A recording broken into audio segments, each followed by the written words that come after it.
Hey, welcome back to Nintendo Treehouse live at E3. Welcome back, guys. Nate here, Morgan. We begged and pleaded and managed to get ourselves some more time with Splatoon because we saw the tweets, the comments, more Splatoon. We actually already had it scheduled, but you're in for a treat either way. I'm also really obsessed with this game, so we're gonna, I think, go into some more advanced strategies this time. But yeah, I mean the game never gets old watching for me anyway, so it's just a blast to watch. We're also, though, right at the beginning of this segment, going to go over the basics again, just in case somebody missed the first one. So I don't want to hear any snarky internet comments about how we're showing the same thing again. I just want to go over just the basics, so people understand how you play. We're here at E3. This is the same version people are playing on the show floor, and it's got a nice little warm-up to sort of get everyone familiar with the controls. They're about done with that, actually, but what they're going to get ready to do is play a 4-on-4 online multiplayer. They're playing local LAN style here at E3, but this is a game you'll play at home online. Online, right. 4-on-4 turf war. And what we mean by turf war is that you're running around a map, and instead of like standing in one spot to claim a piece of turf like you might in some games, you're splattering the entire map with ink and whatever your ink is on is your domain, essentially. Temporarily. Until somebody else comes and splatters ink on top of it. So yeah, depending on what you're seeing in the feed, on the TV screen, obviously you're going to be running around and splattering both other players and the ground with ink. But on your gamepad screen, you're going to be seeing essentially a real-time approximation of what's going on in the battlefield. You're going to see all the ink that's out there, both colors, and who's winning, basically. Yeah, exactly. That's one of my favorite parts about this game is you're never quite, you think you know who's winning, but it changes dynamically. I mean, it's every 2 seconds it's changing. It's not as straightforward as like, oh, I'm up 8 to 10 kills or whatever. Yeah. And so just, again, for people just tuning in, basic controls are really, really simple. You're moving around with the left stick. You're moving your view with the right stick. And then there's sort of fine-tuned camera controls that are going on with the gyroscope in terms of aiming. Oh, the gyroscope, I mean, the Wii U gamepad controls, it's my favorite implementation of analog, twin stick, dual analog controls, but because you're shooting ink, you don't really need to be looking up and down that much. You're just changing the arc that you're splattering, and it feels so familiar, so intuitive right away. Oh, I love it. Yeah, it's not like shooting a bullet. You're shooting a constant stream of stuff. So seeing the fine tune, just change the arc of where all your splattering is. The controls meet the gameplay, and the gameplay fits the controls. Just perfect. It feels really intuitive. All right, so Smitty here, who's our star player, who I believe the feed is showing, is right basically in a splatter zone in the middle. This is obviously hotly contested territory, right in the middle of the map. So it's a choke point. For, both bases obviously are on opposite sides, so this middle area is always going to have a lot of splatters. Yeah, it's a nice symmetrical. We talked about this in the last segment for people that saw it, but for those seeing the map for the first time, it's just a pure sort of a small scale, perfect multiplayer map, symmetrical, choke point right in the middle. A couple ways you can sneak around, but because you can turn into a squid, the map changes every time. Whenever there's ink on the map, it changes the map. Yeah, totally. Well, and Smitty's just mobbing it right here. You see, he's deep in enemy territory, so everywhere he goes... He's going up the wall right now. Nice. Well, he's just hiding. He's hiding. Look at that. Look at that. And he knows somebody's coming. He's right at his feet. Oh. There he is. You see it, death from above. Literally, he was like creeping in the wall. Wow, he's actually kind of mobbing on everybody right now. And you can see Eric's really good at using that squid form to, you have so many... You have such an advantage as a squid because you're moving quicker, your ink's refilling quicker. Yeah. I mean, when you're moving around, obviously, when you're running around, it feels quite a bit slower than squid form. I mean, if you had it your way, you'd obviously be running around squid form all the time because it's almost double the speed. Oh my God! Look at this, like 5 splatter bombs all in the middle. In case somebody didn't tune into the previous stream, splatter bombs are, they're like grenades filled with ink. Yeah, it's like an ink grenade. And you can't just go around hucking them. Look at that, he popped right up. Oh, that's all right. That's all right, though. I'm looking at the map, and I don't think it really matters that he did that. I think that they're way ahead. Yeah. Green, I think, took this one. This is my favorite moment of the match because, this one you can tell at a glance. It looks like, I think Green's got it, but it looks closer than you might think. Oh, yeah. Oh, yeah, 42, 32. 10%. That's a drubbing. Yeah. Solid drubbing. So these characters on screen, we covered this in the first segment, but they're called Inklings. Obviously, they are based on Squid. I can't get it. This guy's got like a tentacle top knot sticking out of his visor over there. Yeah. I can't talk enough about how the dev team has taken this squid motif and just run with it everywhere. It just works, Sometimes it's like you can turn into a squid, you shoot ink. They talked about in the digital event, the dev team is like, we have these characters, you're shooting is it paint, is it ink? It's ink. And why it's like, it's a squid. A squid uses ink. Okay, they're an inkling. Like, it's just one of those things where it all works. Yeah, it all comes together. And then you can swim as a squid in the ink. Yeah. So round 2 here. This is, again, the people who are going to be playing this on the show floor are having the same experience where a little brief tutorial, then you get 2 rounds. Is it 3 minutes? Yeah, this is the second round. Yeah, 3-minute rounds. And oh wait, show that again, Smitty, where you're not on. Yeah, see, when you're not in your own ink, it's like you are very, very obvious to your enemies. Yeah. And when you are in the ink, though, you're invisible to your enemy, but you're invisible, but you're not invulnerable. You know, so you can still. If somebody saw you duck down and they knew you hadn't moved, you're just creep. They could still get you. Smitty just dropped. Oh, use the. Oh. Ooh. Splattered everywhere. I love that. I love that how you splatter and you like turn into ink, but your sweater like pops off. Whoever that was just a double splatter right there. And you can see him. Oh yeah, we haven't even talked about that in this segment. The ink jump there. So Smitty, to get back in the action as soon as he respawned, essentially takes a look at his map. Yep. Sees where the trouble zones are and where his teammates are, and can jump to any single one of them. Yeah, and you can also jump back to your spawn point. So. You know, I think a lot of people are familiar with first-person shooting, like sort of the territory-based gameplay. You all try to get to a certain point, hold that point, and then you get points for sort of holding these different plots of territory. For getting but maybe then you lose it or whatever. This one, the whole map is the territory, and you can always jump back and forth from where your teammates are and back to base. Yeah. So it becomes super dynamic as far as where the action's happening. You're never out of the action. You don't have to spend any time running back to where your buddies are because you can just jump right to their spot. Yeah. No, I got to get better at that. I mean, if you're not checking your map constantly to see whether there's trouble at your base I think or he's what. going to bust out his super. This is a perfect spot for a super weapon. If you bust it out, look at that. He just lay. Bazooka. Woo. That's one of my favorite spots to use this also, because you just lay those cyclones of ink, just laying these swaths across the map. Well, yeah, I mean, high ground becomes more important than in any other game because you have the gravity of the ink to deal with. So if you're standing below someone and trying to angle it up, it's not like it can go up an infinite amount like a bullet. Look at this though. Look, I don't know if we're showing the gamepad screen at home, but right now, so green has their base and the enemy base link, but the entire middle ground is the purple team. And this is often what happens. The team pushes through to the other side. Yeah, but then you sort of forget that your own base is taken. So yeah, I think purple pushed too far and let green in behind them. I don't know though. Purple has all the middle. Yeah, this one's going to be dicey. Eric's just doing work. He's just doing work right now, just trying to cover as much. You know, I found that a lot of times we get some of the best players in the Treehouse playing this. It's a lot in the last 30 seconds, 20 seconds, even 10 seconds at swing matches because as a squid, you can carve so much. You can just carve your way right into enemy territory. And the more, if you master the art of shooting and then swimming, shooting, swimming, it's just like. You see how nasty it is when he's in the other ink? Oh yeah. Just like, it's like walking in tar. Again, I was talking about this earlier, but look at high ground is so important up here because you have people down below you just hosing them down. It's no problem, but they're below you trying to angle up and get their ink on you. This is getting nuts. This is where the action usually happens, right here in the middle. I think they got it though. I think because they were holding so much of the other base. I think this one looks like green. I think green took it. Does that cat have a tuxedo outfit with overalls on? I think that's his. I think that's his fur. I think that's just his pattern. Will have to. Hopefully, we can get the devs on here. We can ask them about the cat. Oh, we need to know more about that cat. It clearly has a deep and maybe dark backstory. Yeah. How did he get here? How did he start judging these Splatoon matches? We'll have to find out. All right, Smitty, you want to do another one? Let's do another one. So this is the warm-up thing. We kind of jumped past this the first time, but this is a chance for everyone at home or people that are here at E3.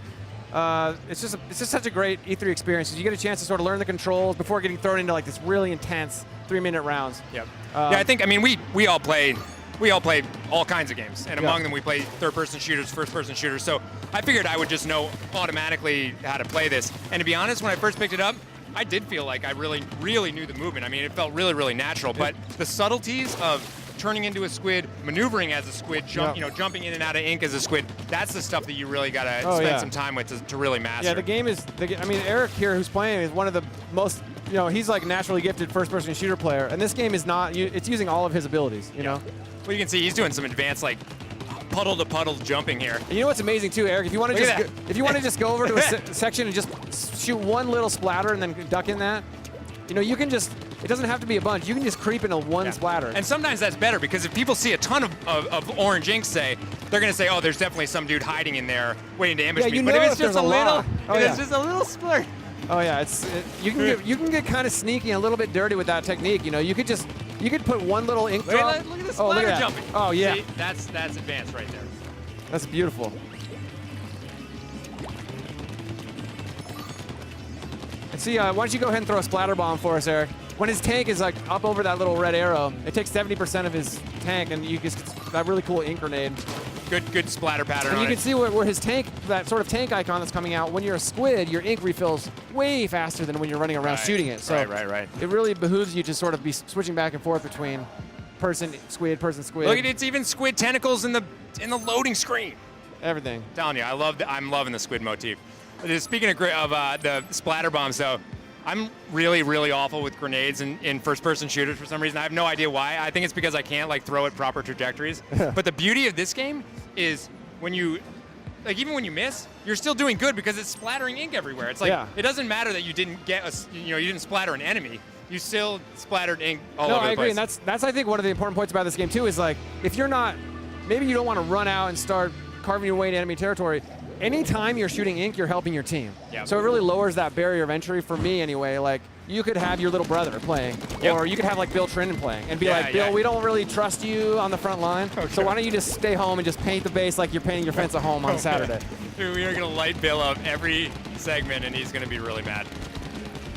You can see he actually, I don't know if we covered this, but grates are a really, really important part of the environment because obviously you can walk on them, or you can be obstructed by them, but there's something that if you are in squid mode, basically in a puddle of ink, you can pass through them. Exactly.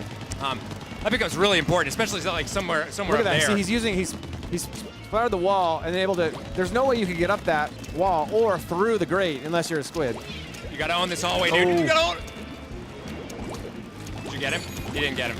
This is Pistols at dawn. Oh.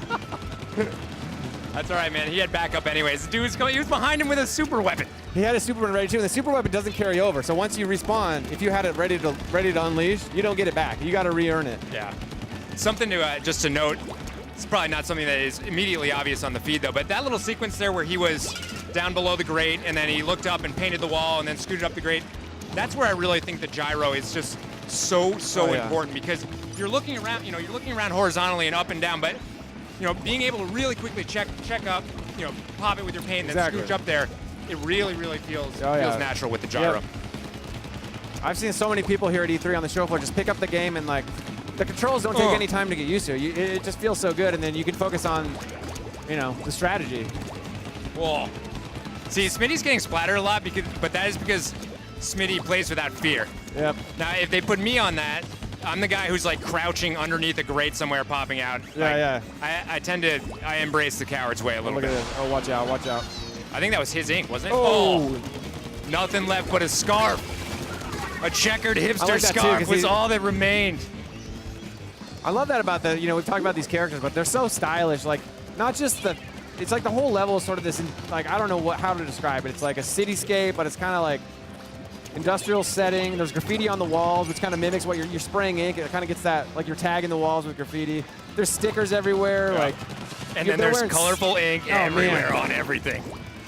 This is like a serious battle, but they're wearing like headphones and sneakers. Yeah, I don't know if we have the lower map up on the feed, but it's actually this is a tight match. I can't. Can you figure that out? I mean, it looks like Pink is making inroads right now, but. My favorite thing, I've said this before, but it's true. I say it because it's true. My favorite thing is that you never quite know who's winning because you look down and you're like, all right, we're doing great. Yeah. We've got our base locked down. We're advancing into enemy territory. You can look down 10 seconds later and it's completely changed. Yeah, imagine how it would be so crappy if there was like a little percentage meter there so you knew exactly what percentage was covered. That would rob it of basically all the excitement.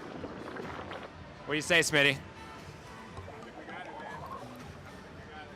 Oh, man. This is the closest one we've had this session. That's less than 2%. Yeah. And that just goes to show we had some matches earlier today that were won by 0.1%, and that could be like one splat. Yep. Yeah, again, that's why you need to be running and gunning constantly. Once that gets into your head, it's like, you're like, I'm going to run up and help my buddy like hold the middle, but then you run past a patch of like unsplattered turf, and you're like, I better get that. Yeah. Because that could be the difference. Yeah. You never know. Yeah, totally. Yeah, it's kind of nice too. We were talking earlier about Trinan level players, and it's kind of nice to know that like their little like that one last shot that they took back at the home base is the thing that pushed you over the top. Yeah, he's probably painting his name on the ground, and that actually was like turned the tide. That actually sounds like something Bill would do. This is something that I often forget to do, which is even in your home base, going up and finding all the high platforms that you can and covering those with your ink is important, I think, for 2 reasons. One of the main reasons is it's not an area that's immediately obvious that is claimed by you. Like the ground right underneath your feet, yeah, everybody's going to shoot that. But some high platform, you might not even realize that thing is blue until you get up there, and then you're like, oh man, I got to go up there and cover it with my own that ink. can happen because another thing on the gamepad map is you see, and just to clarify a point for people at home, you can shoot ink on almost any surface, walls, ground, ramps.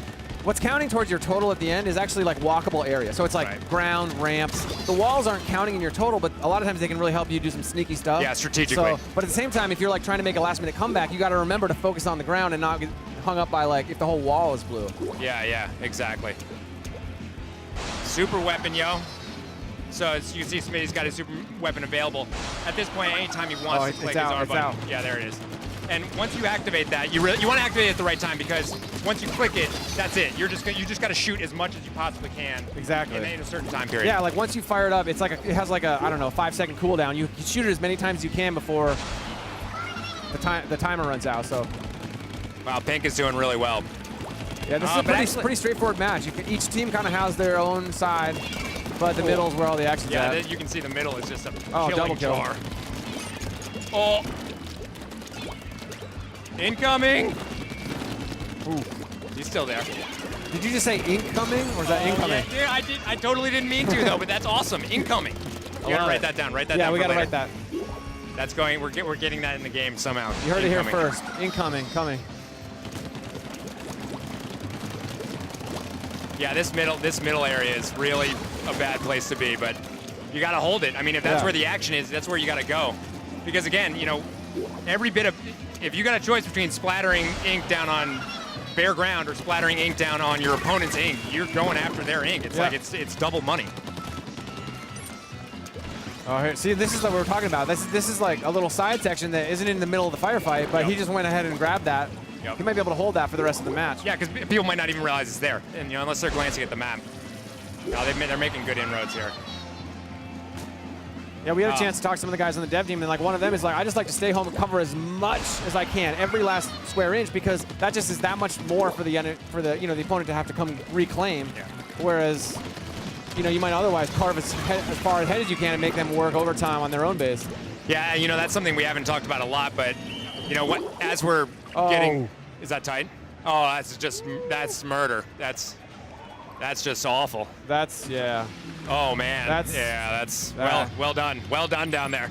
That was 55. That might be the biggest beatdown we've seen yet on Treehouse Live. But we haven't talked about this, but on the end screen, you win as a team, but you also get ranked as an individual player. So you could be on the winning team and have be the top. Your 4 could be the top 4, or you could be on the losing team and be the highest ranked player because you did the most work for your team. You're basically getting those points. Are basically all the time that you're splattering ink over a surface, you're getting points, right? Yeah. And that includes when you splatter an opponent. Yeah. You're getting points because they basically we'll see that in the next match. But the little counter you see at the upper right corner of the screen is not your team points. We've talked about how that's not really quantified until the end. It's just shown on the map. But that point is how much like new turf or ink you're recovering. So you're able to sort of build your own point total, which adds to your super weapon charge ability, which adds to your total at the end, and sort of you can. And that's cumulative, right? So it's like, if I paint something and then somebody paints over it, I'm not getting points like yanked back, am I? No. It's like I'm accumulating the entire time. And you get a little bump if you like splatter somebody, or and it can be kind of nice, a team-based game. Your team might lose it in the end, but you can still be like, hey, I did my part. I was top dog. Hey, Smitty, go back up there and then look up at the there's like a billboard up there. Yeah, I totally didn't even notice that. There's a little squids up there. Look at that. And look at the graphics, too. It's like some kind of... It's like an LED Supertron, Jumbotron up there. I've never noticed that. I've been playing this game for like a month. And these things actually remind me of like, traditional paintball, like blockade things. Yeah. And I like that the ink doesn't stick to them there. It's kind of there to like... You can just kind of crouch behind it. Yeah, did we cover that? Basically inkless surface. So there's... Obviously, you can be painting everything, and a lot of this stuff is navigable, but like... There's definitely walls that you can't spray. Yep. There are floors that you can't spray with ink that are going to change things. There's also areas where you see a little perimeter border. So the vertical border up there on the top of the wall. Yeah, so he can't swim. He's not going to be able to pass He's kind over of that. bumping against that. So, but that's not everywhere. So Not everywhere. you know, studying the environment and seeing areas where you can pop over things becomes. I've seen guys who will like ink a wall and like over a thing. So like you go up and over to not even let the opponent. They won't see ink on the ground to know that you've like come into their base because you're like sneaking along the wall. Oh man, that is totally dirty. Creeping. That's assassin style. Yeah.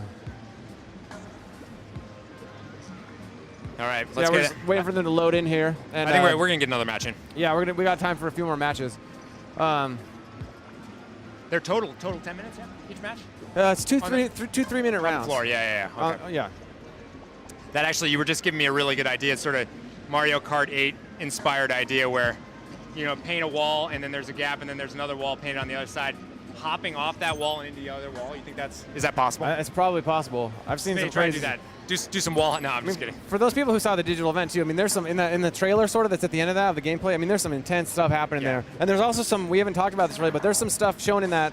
I would encourage anybody who's really liking seeing Splatoon here to go back and watch the Nintendo digital event and watch that Splatoon section because there's some stuff that we're not seeing in this version on the show floor that we saw in that video. And actually, yeah, the more time we've spent down here, the more I realize I need to go back there and study that thing because it seems like they dropped a lot of nuggets of you know, stuff that we're going to see in the final game. That and who knows if that stuff's final, but it just gives you an idea of like, wow, with the sort of core spec that they've fleshed out for this demo, think about different maps, think about different weapons, and I think that's sort of part of putting those in there is just to sort of get people's minds going, and I cannot wait to see what they do with this. One thing I think we need to start doing in the Treehouse is, number one, really making some solid allegiances about who our teams of four are going to be. And then we really need to start talking strategy because, honestly, once we have a crew of 4 guys who are going to be going online, oh man, knowing who's, you know, making sure that somebody's like, okay, I'm going to be the guy who's guarding the base. Oh, you know, you're going to be the guy who's going to go out and like make inroads as far into the I mean, establishing some roles, I think, is probably going to have some really good strategic. I think the people, like the teams of 4 that play together that are going to dominate this are going to have like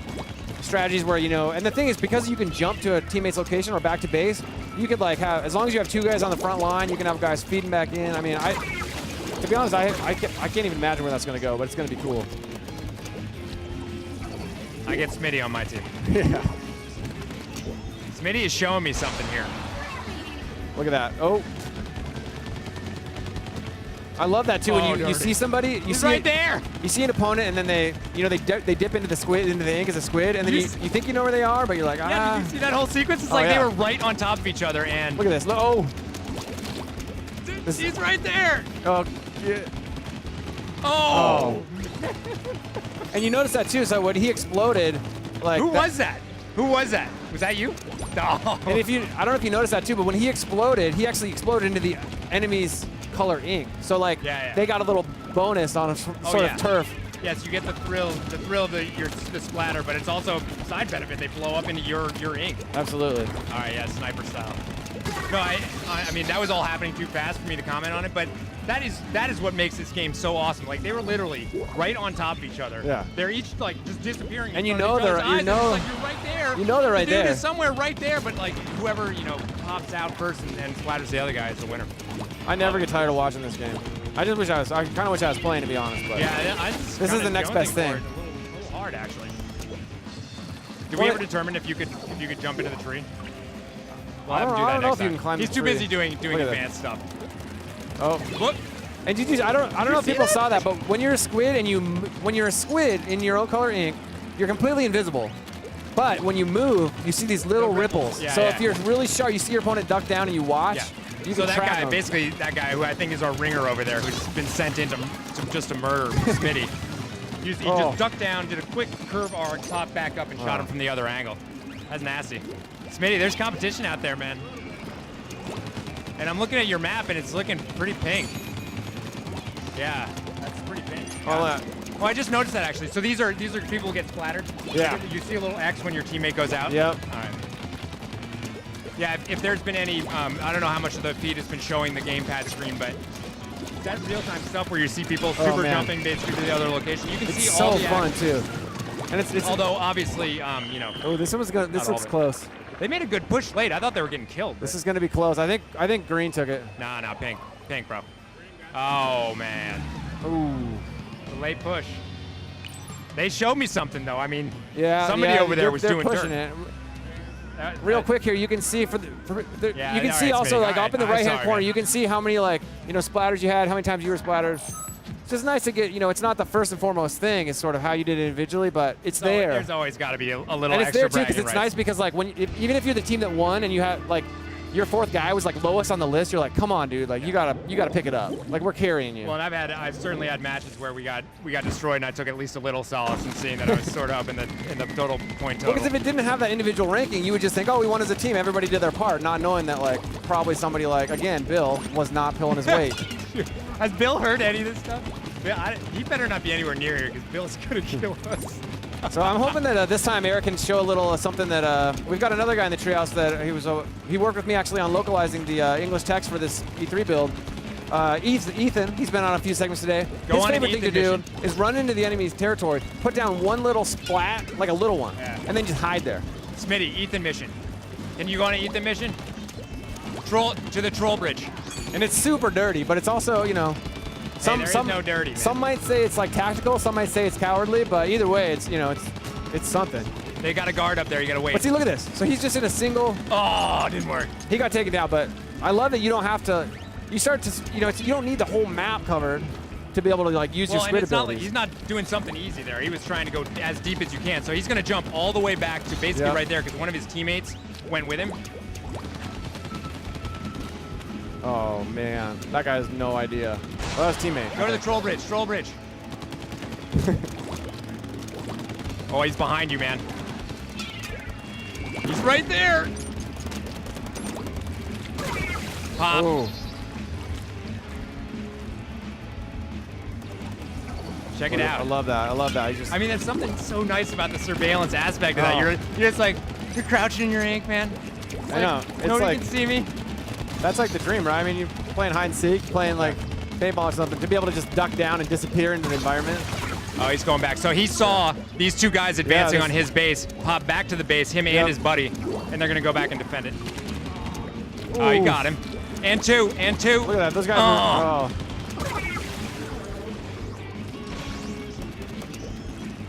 Yeah, constantly changing tactics. And it's that layering effect, like it's never... You're constantly having to claim and reclaim turf, claim it back. Just when you think you've got like, okay, our base is locked down, you look down and it's gone, and it never, no match, I've played so many matches and no match feels the same. Yeah. It's just... Yeah, we were talking about that in the earlier segment. It's like, it doesn't matter what tactics you use in that last mission. Yep. They're gonna have to change this time because probably the enemy they've evolved or they're doing something different this time as well. Absolutely. Yeah, and just finding your one spot to sit there and try to get kills. Just getting kills doesn't win you anything. Just splattering people does not win you anything. You need to own your territory. Absolutely. So this is we're going to be out of time for this segment. So just going to watch how this plays out. Green's holding it down pretty hardcore, but yeah, we're going to be. What's really cool is we're going to be here. We're going to be Treehouse Live 83 is going to be sort of here the next two show days too. Yep. We've got some more, probably some more of this game coming up. I will find a way to weasel a little bit more of this game. There's, frankly, I mean, especially we're a little bit spoiled here. We obviously get. Look at that. Oh, that's just. Green wanted to put their stamp on this segment. Thank you guys for watching. We're going to go ahead and kick it back over to the Treehouse Live 83 stage. We got a very special treat. We're going to be showing off Mario Maker with a very special guest. So I'm going to go ahead and hop back over there and hope you guys stay tuned. We'll be right back. See ya.